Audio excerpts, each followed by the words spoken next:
যুক্তরাজ্যের ম্যানচেস্টারে আয়োজিত হলো প্রবাসীদের আনন্দ সভার। অ্যাডভোকেট আবু জাহিরের টানা চতুর্থবারের হবিগঞ্জ ৩ আসনে এমপি নির্বাচিত হওয়া এবং ব্যারিস্টার সৈয়দ সাইদুল হক সুমনের হবিগঞ্জ ৪ আসনে প্রথমবারের মতো এমপি নির্বাচিত হওয়া এই আয়োজন করে খন্দকার ট্রাস্ট ইউকে।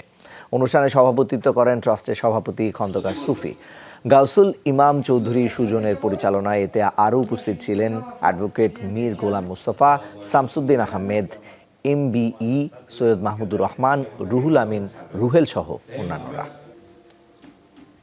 আমরা আশা করি এই মিটিং থেকে আমরা এই মাননীয় প্রধানমন্ত্রীর কাছে আহ্বান জানাই যে আমাদের হবিগঞ্জের মানুষের নেতা, আমাদের হবিগঞ্জের ৩ আসনের মাননীয় এমপি মহোদয়কে আগামীতে মন্ত্রিত্ব দিয়ে বাংলাদেশের উন্নয়নে, স্মার্ট বাংলাদেশ বিনির্মাণে উনি একজন যোগ্য ক্যান্ডিডেটকে নির্বাচিত করবেন।